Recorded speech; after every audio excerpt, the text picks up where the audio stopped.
Woo!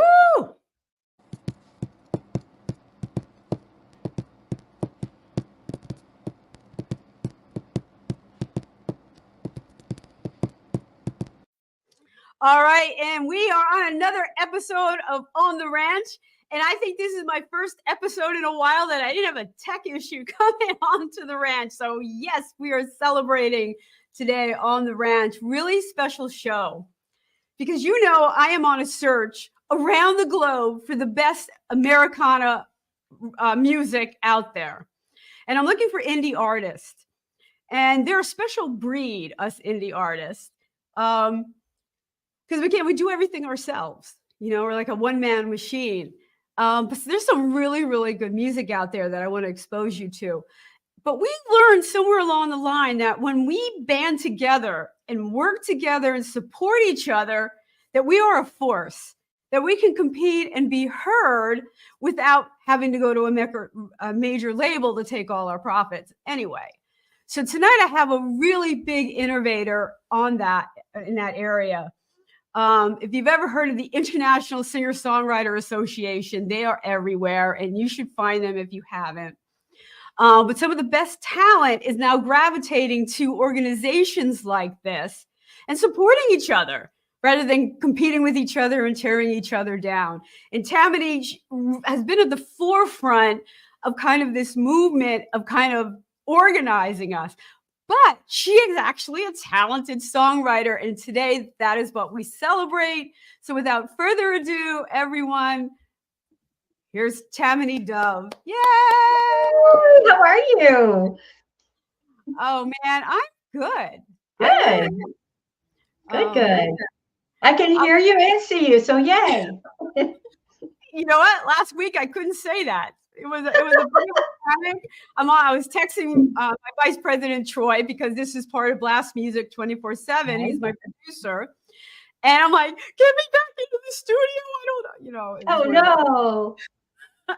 But he got me back in. I'm getting good at good. Not like I said, we're women. We're smart. We'll figure it out. No, that's it. We are a clever group. We are a clever group. So, I'm so happy I have a whole hour of you all to myself. Like, who's talking about you? So, and like I said, I'm not used to really talking about myself. I hate talking about myself. I'm better at talking about you guys and all the independent artists we have now. 16,400 members in ISSA worldwide. What? You could not have told me that 5 years ago. I would be like, nah. And believe it or not, I have been with you most of the journey. Mm-hmm. As a kind of original founder. I was looking for groups to be supportive of each other, and I just fell in love with ISA almost instantly. But the growth you've had, and your songwriting, you said, is very recent. Kind of, it evolved almost with your growth of ISA. It did. I started writing, and then once I realized, well, let me back up and tell you you want to know how ISA got started? Sure. So back up. So my mom, my mom was a music grow, they call her Mama Dev on Music Grow in Nashville. So I grew up in the music industry, but, like I said, until 5 or 6 years ago, I really didn't know I could write a good song. I used to write just fart around kind of thing. And then I went to my son, who was studying to be a sound engineer. Now he's a really good one, obviously, but, and then a band himself. But I remembered when I was younger, my mom took me to lunch one day when she worked at Tree Publishing Company with this guy. He was really, really nice. His name was Eddie Miller. And Eddie Miller founded the Nashville Songwriters Association International right there on Music Row, NSAI. And I thought, I went to my mom. She was still here. She passed a couple years ago. But I was like, Mom, growing up in the music biz, I'm like, I can write pretty good songs. I'm playing around with it with my son, and he's doing some mixing, and I'm liking what I'm hearing. I'm like, what do I do? So I went to Mom first because I knew she would know. She's like, go check out NSAI. Eddie Miller. He had passed away, like 10 years ago or so. But she's like, you remember him? And he started that, and, go check it out, blah, blah, blah. So I went into their office, which happened to be right across the street from where I used to work in Nashville, where I used to work on Music Row too. And I was like, so what do I do? I'm new, and I was like green, and then I mean I'm from here, and I grew up in the music business, but I don't know what to do now that I'm going to be a so-called songwriter, right? And they were like, well, first you need to pay us $400 a year. What? For what? Wait, for what? They For didn't do what? that when Eddie was alive. I'm like, where did this come? Well, we have to pay for the building. We have to pay for the staff. And I mean, they had a beautiful two-story. It's where Alabama used to record. I just know that place. But I thought $400. Well, what comes with that?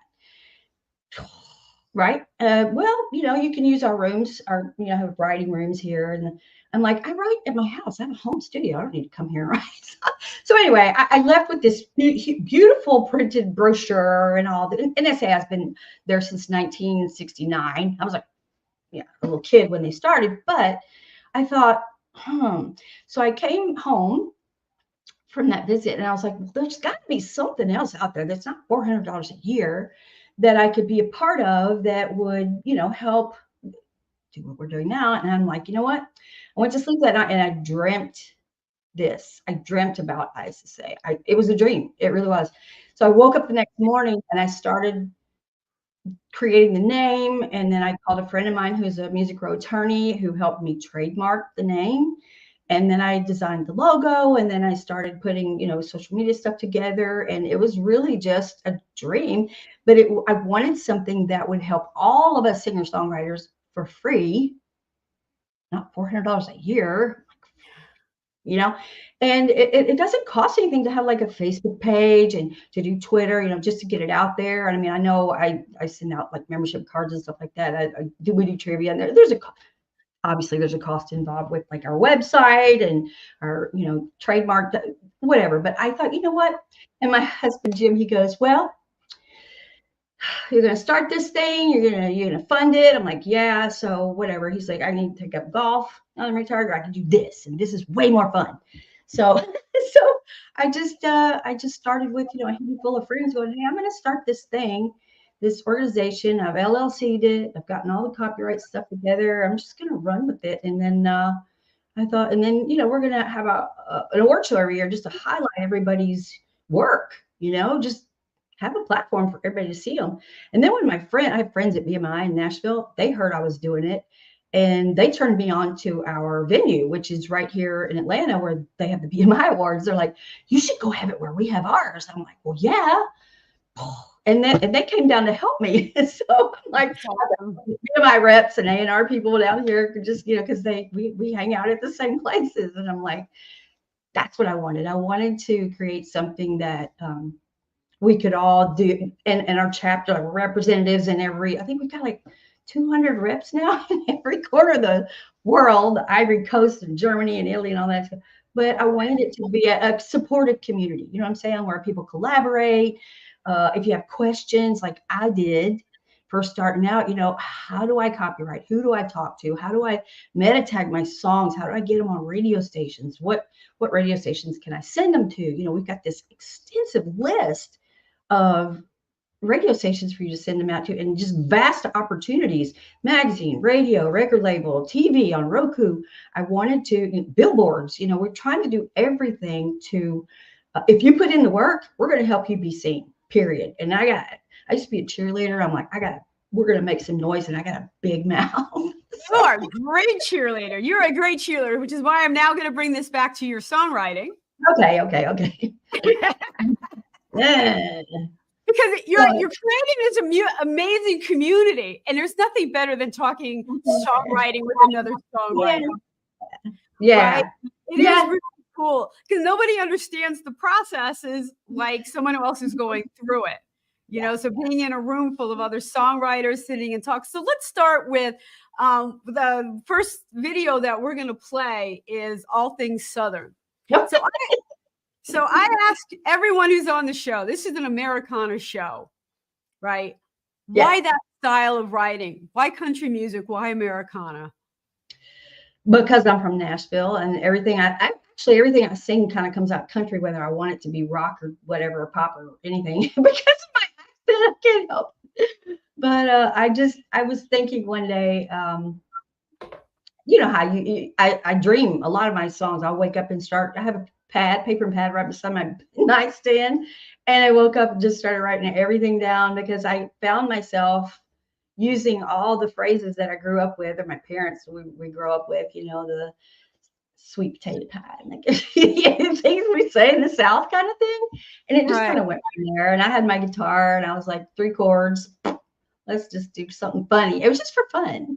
And believe it or not, that was one of the first ones that I ever finished. Like, you know, one of the very first ones.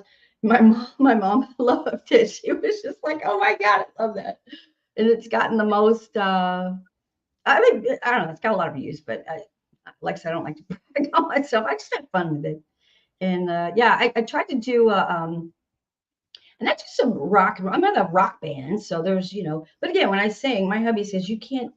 Everything you sing is going to come out like country because of your accent. Unless I'm screaming, obviously. But anyway, Although you don't have to twang to be the same country. I'm trying yeah, to true. spell that. I think the opposite would be true. Like you could twang, you could sing rock and roll with your southern accent. You could if you're screaming, like I say, if you're just what. But you know, in this rock band that we do like 70s, 80s kind of stuff, and I'm doing like Hearts and some Stevie Nicks and those kind of things. So when I'm singing, I'm doing songs like that, cover songs and things like that. But we do some of mine too. And when we get back, and you know what's funny? This is so funny. I can remember lyrics to every song when the band, all of them, like Stevie Nicks, Rihanna, all these songs I can remember. When I get to singing one of mine, I read the lyrics to my own song. Is the video there like playing the introduction 7 times? You remember the first line? Yeah. What is that? I remember everybody else's lines, and then I go to sing mine, and I'm like, oh crap, I wrote that. How can I not remember that? Yeah. So anyway, I don't know. It was just a fun project, and then as I continued to learn new things from. I had a vocal coach, and I had Brent Baxter, my friend in Nashville, was like, think about writing commercially, or watch your what did he say? He was like, watch your song titles. Make sure your song titles aren't like a whole sentence. I was learning things like that. Make them short and sweet and mysterious, so people will want to listen to it. The song titles and stuff. I'm like, oh, that's cool. I think my biggest. I made that mistake once. I wrote a song about. I was thinking about the one that got away in high school, Yeah. And I wrote a song about it, and I sent it to him, and it was obvious because the song was called "It Should Have Been You." Oh, and yeah, he didn't respond for quite a while. It was pretty funny, actually. We talked about it. We finally met up and talked about it. I'm like, did I really freak you out? And he's like, well. 30 years, and then you come out and you drop this, and it's like, what do you do with it? But I learned a big lesson about song titles. Right. Well, and I'm sure you've had this too as a songwriter. You come out with something new, and your friends are like, "Did you write that about me?" Everybody in my band's like, "Did you write that about me?" I'm like, "What?" When you're a songwriter, they think you're, what? Who's that about? Well, what's behind? They want to have the backstory to every single one, and I'm like, some of them, yeah, have a backstory. But I was taught at 9 years old. My mom was the manager for Roger Miller, and he was the sweetest man I ever knew. And we would spend time together in her office, and I'd go to the studio with him and that kind of stuff. And he said to me, and this was when I was 9. He's like, if you ever write a song, and it just blew up. You don't think about stuff. And Roger was just a nice guy. He wasn't anybody famous to me. I grew up with people, that were famous. And mom said they put their pants on one leg at a time, just like we do. But looking back now, I'm like, this was just such good advice. He said, always write a song or do anything when you're emotional. Happy, sad, whatever. When you're emotional about it, it'll come out perfect every time. And I'm like, oh, that's okay. I just right over my head. And now that I'm writing, I'm like, duh. All these comments and stuff when I was growing up are just starting to pour in, and I'm like, wow, okay, that was deep. But I'm starting to remember it, right when you're emotional, right when you're this, or when you're mad, you're writing a song or whatever. But we always write from our emotions, don't we? Most of the time, the country songs are crying in my beer because my girlfriend left me. Right? Yeah.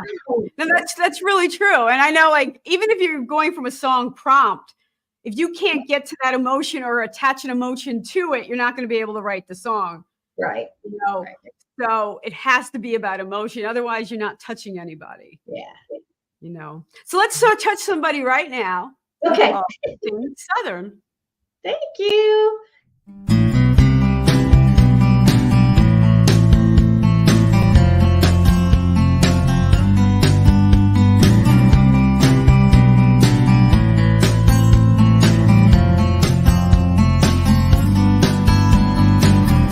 It's a glass of sweet tea. It's the Lord have mercy. It's not just y'all, but all y'all. Higher than a Georgia pine tree. It's deviled eggs and moon pies. Tire swings and blue skies. And Sunday school and football games. Getting muddy and not caring why. It's all things Southern, or maybe just country. Loving God and NASCAR and the good old USA. Biscuits and gravy, and to think kindly. It's all things Southern, bless your heart, we were made this way.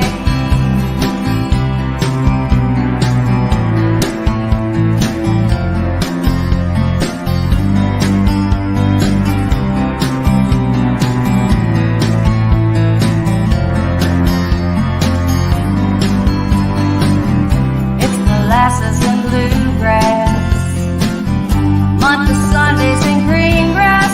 Home, I'm doing fine, just bright as rain. Oh, my stars, they grow up so fast. It's wildflowers and sweet peas, homegrown tomatoes, magnolia trees, boiled peanuts and cotton fields. It's warm apple pie with cheese. It's all things Southern, or maybe just country. Loving God and NASCAR and the good old USA. Biscuits and gravy, and to think kindly. It's all things Southern, bless your heart, we were made this way.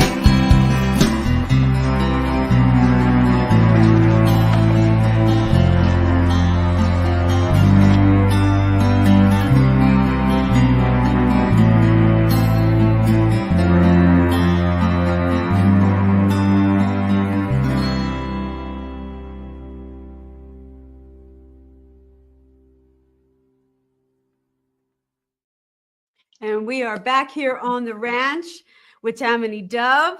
And we are streaming from Blast 24/7 Music. And we are going across 6 or 7 platforms. And it's interactive. Yeah. So people that are watching, and I can tell some people are watching. I don't get updates from all sites, but we do get all comments. So if you like what you're hearing, just let us know about it. Just write in the comments and we'll throw it right up there for you. We can talk about it if you have any questions. So thank you for joining us on the ranch here with Tamanie.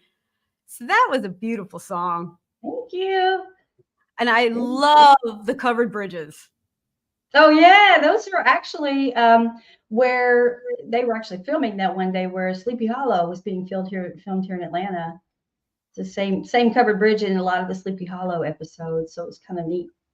Oh, that is kind of neat. Mm-hmm. I know they have that one movie, The Bridges of Madison County, but that's up north, right? Yeah. There's a lot of, this is like Atlanta's the new film industry down here. We're like the new Hollywood. There's tons of filming going on down here all the time. It's crazy. We had The Walking Dead. Yeah. A good cluster. Yeah. Oh, that's where we make good clusters. And Jack Daniels. Whoa. Jack Daniels down here. Of course, I'm Okay. in Georgia, so we got peaches and peanuts down here in Georgia. Peaches and So, peanuts. I have the Martin Factory 1 mile from my house. right Come on Right on. over. I'll take you on a tour. on. Very cool. For some reason, I want a Goo Goo cluster. Your song actually made me hungry. Oh, all the food. Probably. Isn't it funny when we think of our childhoods in our hometowns? Like Yeah. sometimes we think in foods. Like, Yeah. you go, I missed this. I missed this. Yeah. We got our ISSA mascot right here. There's a Willie. There he is. Look how cute. What is he, a Pomeranian? Yeah. He's like our ISSA mascot. He's like, I gotta be in your lap. I'm like, okay. Okay, sit down. Yours is good. My dog, I grabbed the guitar in my studio and he is at the furthest point in my concert. No, he loves it. He'll be like, "Ooh, I just, yeah." A lot of times it'll put him to sleep, though. I'm like, "What is that?" Wait. Now mine's hard on the ego. He's like, oh my God, right. he runs. And I'm like, Stop! but then We gotta make it stop. Yeah. I was Skyping, I was doing a live stream with like a bunch of musicians. Yeah. And every time my friend Kevin DeFeo came on, he'd come into the room. And I was like, are you kidding me? Kevin comes on, you come in the room, I go on, and he's like somewhere else. So is it? I have a quick question because now I mean everybody's talking about this blast of cold air. Is it cold where you are? It's bad. It's 20 degrees. Wow, it's supposed to get like down to wind chill be 0 here in Atlanta. Yeah, it's coming way south. Yeah, well, I have some friends in Big Records that are up in British Columbia. Yeah, and they're in the negative 20s. Yeah. Wisconsin had minus 74. I actually had lunch with Tim and Tim Steinreich and Mark Rosner up in Vancouver on our way back from a trip.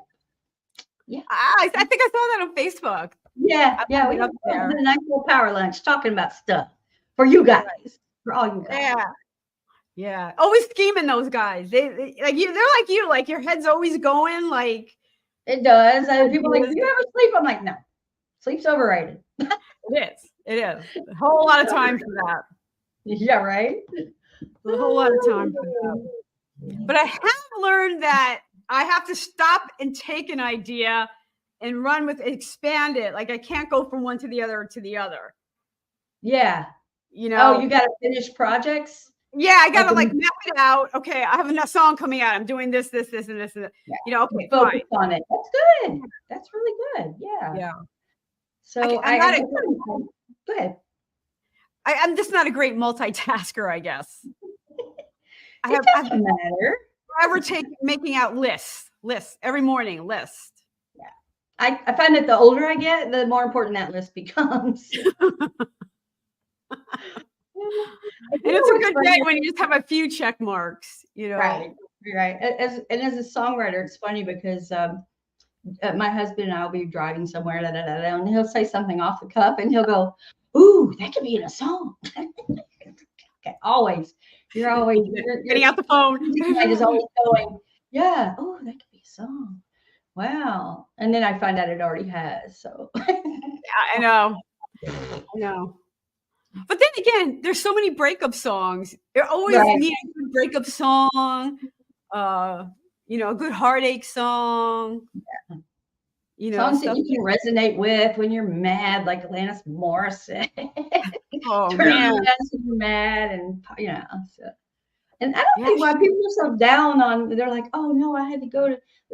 They made me listen to Taylor Swift. I'm like, she's a great songwriter. She's won a lot of awards. They're like, oh, and somebody asked me the other day, they're like, why don't you give out 50 awards like they give Taylor Swift? I'm like, because then wouldn't that be just like, I went to the Grammys one year, my mom and I went, and she had people there that were nominated and we were there for like, it was way too long. It's like 12, 13 hours. They go on all day and all night. It's like a weekend long thing. And I'm like, I don't want to do anything that feels good for that long, much less. Right. Oh my goodness. So when I because there's a lot of awards that are being handed out that we never see on TV. Right. So you're like, oh, this artist got a Grammy or whatever, an Oscar or whatever, and it wasn't broadcast, and they don't get really the recognition for it. You know, So we keep ours to 3 hours. You're out of there in 3 hours and we go party. yeah, we do. And yeah, and you get on Roku TV on our TV channel. So everybody does. Everybody that, you know, when you did your acceptance speech because you won last year, it's on our TV channel. So yeah. Yeah, I remember going to one, and of course my friend Bobby Massano. I think you met him. He's a legendary guitarist with tons of really big bands. He was one of our presenters this last year, and he was like, they're still doing it at the Grammys. He's like, man, my butt got sore sitting there for 9 hours in one place. I had to get up late. Did they take breaks to eat? I mean, how does that work? You have to. I mean, there's restrooms, there's drinking there, and that's why a lot of people just go and get drunk because by the time they call my name, they get up there and take the award and they're smashed. You know, it happens. Yeah, right. It happens, especially with the rockers. Like, yeah, just smashed. But yeah, it's just so long. But yeah, I wanted to make ours coveted. I don't want to be the biggest. I don't want to be the largest. I don't want to be the longest. I just want to be the best. And, you know, not just anybody can get one of ours. We only give out, 25. Right. I really do appreciate that you kind of spread the love. Like there's a lot of good indie talent getting recognized. And it's not one Taylor Swift taking home Yeah, and the same people can't win every year because the gold winners can't. They got to back out for a couple of years. That's right. And let somebody else get a chance. That way you don't have the same winners all the time or the same. Yeah, like the Taylor Swift all the time, taking them all. It's like, dang, give somebody else a chance. Come on. Right. So, yeah, and I tried to look at that from a songwriter perspective, and not like the people who are running those shows and stuff aren't songwriters. Yeah, they're business machines. They're machines. Yeah, they're not even musicians. They're like, so I'm looking at it as I'm in the audience. What would I want as a songwriter? I would want for people the same people that win all the time. I don't want to sit there all day. Just short and sweet. Give me my thing and let me be on my way. Let me say my speech, blah, blah, blah. And give me a chance. And and don't let the same people win. So I'm looking at it from y'all's point of view. Y'all, here we go, the country. Well, let me ask you this, because this next song coming up has a really strong theme. Do you think that way when you're writing? Like, let me write something powerful that. Tell me about Peace. Oh, okay. So Peace started out to be an anthem for a friend of mine's funeral. And it started with a few lyrics from a Baptist hymnal that I rewrote it. It was some songs from I just opened a page in the middle of one of my hymnals that I had growing up. It's really old. And I just grabbed this one little line, and from that line, I wrote everything else around it. And yeah, it was meant to be, kind of everybody needs to stop and just breathe, just slow down and think about, because it kind of goes back to the resonating thing of, you don't know what tomorrow's going to bring. So just, enjoy it today kind of thing. Right, right. But it started out to be just kind of a thing for a friend of mine who was passing. So, and we played it at her funeral. So, oh my goodness. Yeah. So anyway, it's just really what you're looking at. All right, let's listen to some Peace. Okay. Thank you.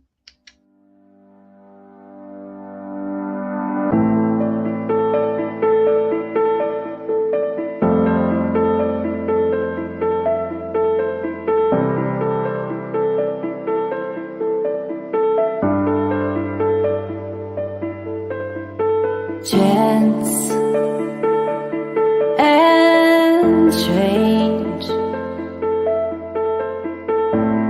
busy as ever, the world alive. Man decays and ages move, and life goes on around us, all around us. But through the gloom, glory shines. Through the soul, it shines on.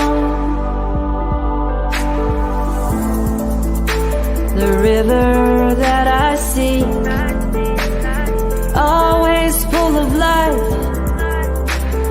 hide my surest dream.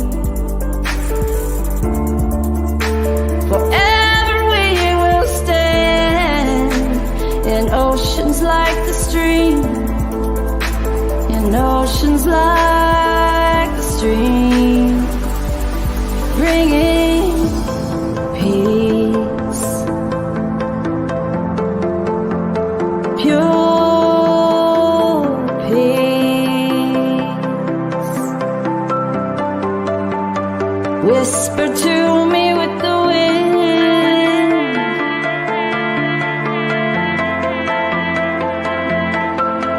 for peace.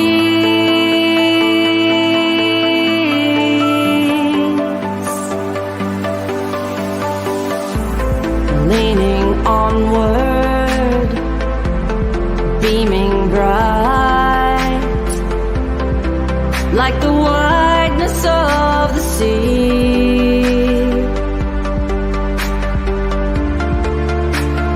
Love and mercy will endure, ever faithful, ever sure, in all things beautiful and pure. Yearning for that deeper meaning, full of light and all the answers.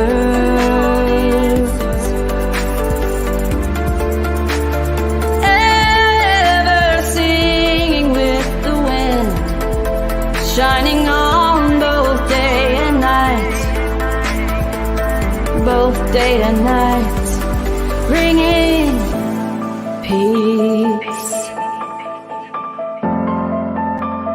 pure peace. Whisper to me with the wind,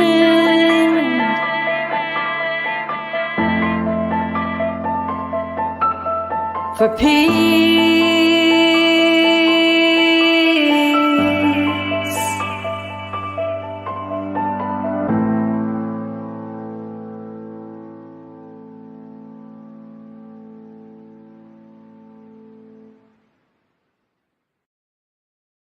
And we are back here on the ranch, and we are streaming on Blast Music 24/7 across 6 platforms. So if you're with us tonight, you could comment, and we'll be able to see it where we are. And if you'd like to be on the show, there's a banner annoyingly running across the show, my website /shows, and you could fill out a form and you could join us on the ranch. So hope to see you there. So we're here with Tamanie, who is founder of ISA, but also an amazing songwriter in her own right. And that was just such a powerful song, especially with the video. Thank you. Thanks. You Thank know, you. There's just a lot of chaos going on in the world right now. You know, we just need a little peace. You know, it's a good time to be a folk writer. Right? You know, all Really? those other good protest songs and Yeah. Kind of folksy. But yeah, you're asking, you know, usually I have a theme, or I'll wake up, you know, having dreamt something, and then I'll write something from that. You know, there's so many creative people. You know, you met them, a lot of them, at the award show this last year. There was so much talent under one roof. It blows my mind. And it's just, I mean, some of the videos that the judges had to look through, they're like, man, I can't even, they had a task before them, because, you know, and these are people that, you know, should be, of course, they're not going to be major labels because they take all our money, right? Yes, But they we do. want their careers to just super excel, and some of them are, you know, some of them have turned down record label deals, so they're like, no, I just want to stay independent like Taylor Swift and do my own thing and not give you all my money. So, and that was one thing that when I talked to Rick Barker about it, he's like, you know, Taylor, he's Taylor Swift's former manager, because she decided to do, her parents and herself. They're like, we can do this. And he's like, you can do this. And he's, a beacon for, you can do this. You don't need a manager. You don't need a label. You don't need any of that. You can do this yourself. We have internet now. And of course, when Eddie Miller, when I was 9, we didn't have internet. And they, now that we have internet, we've got international instead of. And he'll show you how, and he'll point it out. And he'll also kind of give you direction on where not to go. Right. There's a lot of people out there with handouts. Yes. With handouts, and Yeah. make you a star, and if you're a musician, you got to get the stars out of your eyes and understand the business of it all, and it's a grind. It is. And I think there's a lot of people that are trying to follow that brass ring, maybe. And I learned that from just being around a lot of it my whole life, that if people start telling you how to write your music, then you lose your creative side. It's like, oh, I need to write more commercially. I need to do this. I need to don't tell me what I need to write. I write because that's what you know what I mean. It kind of deters your creativity. I think, in my opinion, you need to write for you, but do what you want. Don't conform to what the labels want, kind of thing, or what's selling, what's commercial, what's whatever. Right. Why we have, like our friend Macintosh with the Sync Ops, he's got all these opportunities for people wanting to, use our music to license it, sync up for TV and movies and whatever. You never know what they're looking for. And, submit it. A lot of the opportunities we had were for free. I mean, it's like $5 a month or something like that, ridiculously low. But he pitches. What does really good do with that? I'm writing that down. Yeah, he pitches our music to TVs, gaming, movies, whatever. And about, I don't know if you know this or not, but about my second year into this, I got a sync licensing, a really good one. It was like $4,000 for Hallmark. It was a Hallmark. Yeah, they even did Christmas cards with the whole theme. And it was No Stopping Me Now was my song, was No Stopping Me Now. But I got a thing from Songtrader. I signed up for Songtrader, and they were like, you have a new balance or whatever. And it was in my email. And I'm like, what?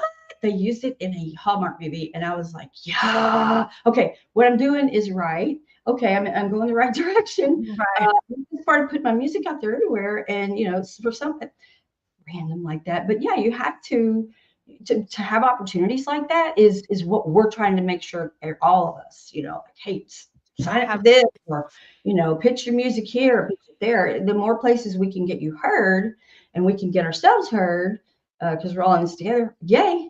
And there's a lot to go around. I mean, they're not going to get bored with all 16,400 of us coming at them every day, right?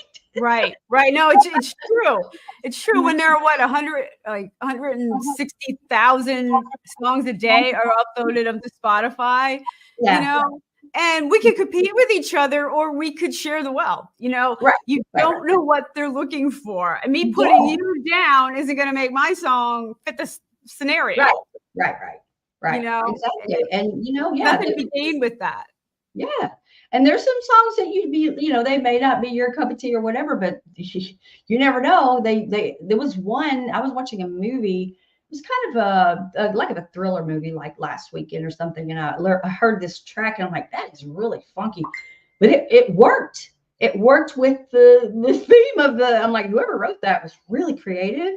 And that's, you what I'm saying is basically don't limit your creativity when you're writing. Write for you. Write what you want to write, not what, because you never know. And that's why I ask about the style of music, country, because there are song structures and beats and, certain beats per minute that's usually country, or it could go to that. And certain things that they look for, and there's a lot of different options, but certain people gravitate and you write what you like, where your heart is. I mean, look at Wagon Wheel, Darius Rucker, 3 chords. I mean, really, when I first heard that, I'm like, okay, that's the most boringest country song. 2 chords. Yeah, whatever. And like, look how it did. I'm like, and now people request it at Tootsie's when you're on Broadway in Nashville. I'm like, oh, sing Wagon Wheel. Oh, please I have to. Yeah, but so you never know. I mean, and it could be that of course Darius was with Hootie and the Blowfish. He had a little bit of, uh, power behind him when he put that out, but still. But anyway, yeah, needless to say. Right. Yeah. So I have a question for you. So what do you see? What do you see? What are your biggest challenges being as a songwriter in this industry today? What do you see? Um, I think it started with the COVID lockdown. Yeah. You had no access to fans, and the whole industry kind of shifted, and everything went digital. And my fans to me are everything. So I want to find fans, people who would be interested in liking my music, and start playing more. Like I've done radio tours for radio stations that are playing my music. So it's kind of reaching my audience Yeah. is always the biggest challenge, and monetizing from that, hopefully that comes with it, but it's always connecting with fans. Yeah. It's all about the song and connecting with fans. Yeah, absolutely. Absolutely. Yeah, COVID kind of, it kind of messed with us a little bit too, but it also gave people time at home to be creative and learn about new things. I think the one of the things that I found out that I didn't know was how much there was to be learned, or every single day. I mean, I'm still learning. When you stop learning, you stop living, I think. Oh, you do. You I do. just, I was YouTubing things. I was asking my son, he's like, get this audio box thing and, send me your DAW. I'm like, what the heck is a DAW? Mom, it's a digital audio workstation. You got to have that. You got to set up your studio like this, and you got to, no, and all this stuff. And it was just like, I was having to learn, I wanted to learn, a lot of the stuff that he knew. But he was using like Pro Tools, and I was using like Studio One. So we're trying to integrate the two. It's like Google and iPhone, try to talk to each other. But I was like, okay. So he's like teaching me. Here I am, his mom and my kids teaching me all kind of cool stuff. But I didn't realize how much like meta tagging and all this, technical stuff that you really need to know too. Yeah. I learned there's a big difference between not being able to do something and not wanting to do something. Right. You know what I mean? Like there are things I don't like to do. I can do them. Yeah. And when my label dropped me in the beginning of COVID, I cried. My attorney's like, get over yourself, do it yourself. Yeah. You know what to do, and you're going to do it better than them. Yeah. And I cried, and I'm like, all right, I don't want to do this, but I know I can do it. And I've gotten much better at it. I don't cry nearly. No, I really, and I'm starting to really enjoy the process and the control. And I love making videos. I think you do too. Oh yeah. Watching your videos. It's like when I was counseling, I would tell all my people, you have to play in your sandbox. You have to take time for yourself. And to me, when I make video, it's being in my sandbox. It's my inner child. It's going out and playing and just letting things go and see what comes together. Yeah, absolutely. I think, and that you get to be creative doing that too, doing your video. That's part of it.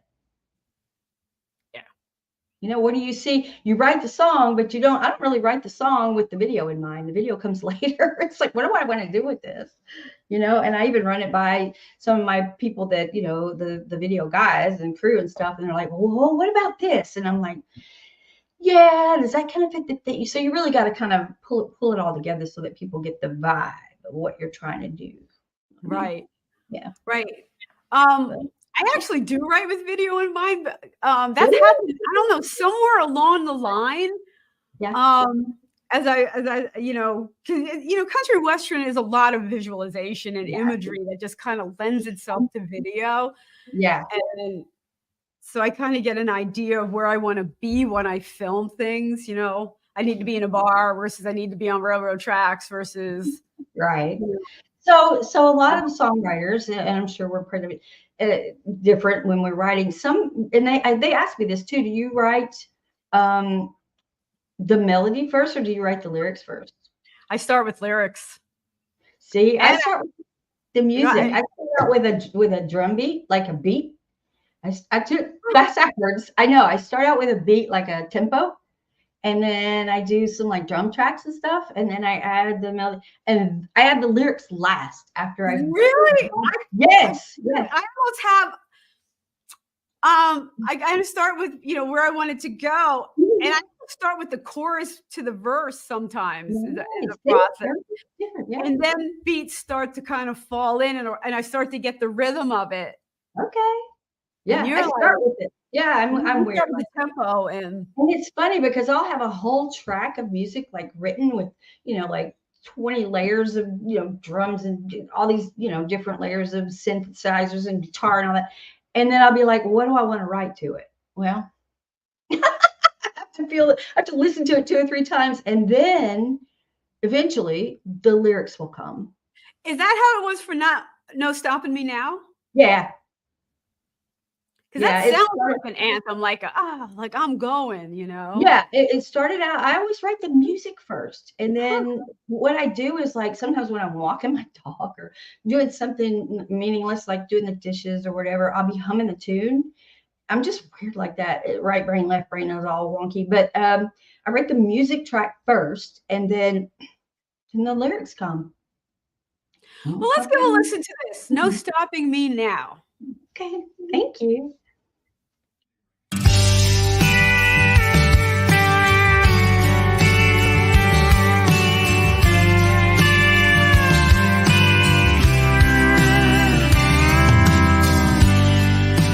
This is my life. I have to shape it, or somebody else will. It just won't seem right to let others choose my way. Gonna dig a little deeper and reach for the stars just like I want to. There's no stopping me now. I'm on my way. Since I know I can't fail, then I guess I can have my say. Never gonna give up, never gonna give in. This time I'm here to win. I'm not walking away. There's no stopping me now.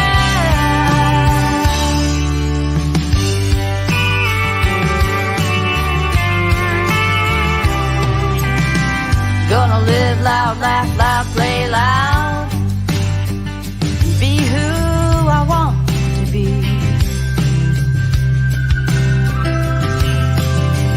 Gonna live hard, laugh hard, play hard, take in the scenery. Gonna breathe in, hold on, stay strong, and remember what matters. There's no stopping me now. I'm on my way. Since I know I can't fail, I guess I can have my say. Never gonna give up, never gonna give in. This time I'm here.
Oh, I love that. I Thank love that you. message. It was kind of like that's the cheerleader in me coming out. You Oh, can do yeah. it. Yeah, we're just gonna keep going. But we all need to be our own cheerleaders. We do. You know, We we need do. some real self-care, some realistic goals. Mhm. And, you know, we need to all keep things in perspective and be our own best friend. Yes, baby. Absolutely. So yeah. So tell me something. Tell me one of the cool backstories that nobody knows about one of your songs. Oh my goodness. Uh-huh. Making you think. Um, okay, I just released a song called Olivia. Okay. And I was doing crisis counselor for a while. And Olivia is about domestic violence, but it's based on a true story. I was working with a domestic violence group on date. They were doing sessions on date rape and date violence with our Wow. students in the body. Mhm. And Allison, one of the girls that she was working with, was being stalked, and they had a safety plan and all of that. But one day she thought she could make it from her door to the car in the front. And by the time she got there, opened the door, the stalker came around the door, stabbed her 16 times before her father came out. Oh my gosh. Wow. Yeah. Yeah. Wow. That's whew. This is That's one of those things when because I had a stalker at one point, and it's like, okay, well, you take out a restraining order, and they violate it, but when they violate it, by the time you call, the cops are already gone. It's like it is a piece of paper yeah, that, they know that. So you know, and they do. And they do. And I think, you know, you're a woman, you're going to know there's a lot of things that don't get said, that don't get talked about. There's right. even in the discrepancy of inside the music business of songs getting played, how many times women get booked versus men, you know, there's a little inequalities there, and it resonates in our society, you know, It and it comes does. out in dating. It does. So No, I got to go listen to it. I got to go listen to Olivia. Was that her name? yeah, that's the name of it. I just released it on Friday. Oh, nice. Are you But going to put it on ISSA Radio? what's that? Are you going to put it on ISSA Radio? I'm going to put it on. I have 3 new ones, and I can't remember which ones I submitted, so I might have to just submit all 3 of them again. Okay, there you go. Video. So yeah, there's a program that Dennis Hartman has that, you know, if you've already submitted it, it'll tell you, oh, it's already in there. So if you do a double, whatever, he'll figure it out. So okay. I've been so blessed this last year, Randie, with people going, you know, because when I first started, I used to say it was just me. It's just me. I'm doing all, you know, but it was cool. It's fun. I enjoyed it. And then people started coming out of the woodwork, like Justin Ray Williams. He's like, hey, I'm gonna sponsor you a TV channel. And then, you know, of course, Willow said, hey, I'm gonna do ISSA magazine. I'm gonna take on this project she's doing the magazine. And then my friend Dennis is like, oh, I'll run the radio station for you. And I'm like, everybody's wanting to help. And I love that. I love the fact that we're all, you know, taking a few minutes of our time to help each other. And like for Dennis, you know, he just 2 days a week, he goes in there and he does all the songs and he makes sure they're coded and blah, blah, blah, right? And does that. So for them, it's like, well, it's not a lot of work, but it's just the, you know, their effort that everybody is putting in, and is just so overwhelmingly just wow. I love it. And it's grown so much. I've just been watching you, and it's just an amazing process. But what's next for Tamanie Dub Music? I'm actually writing one right now.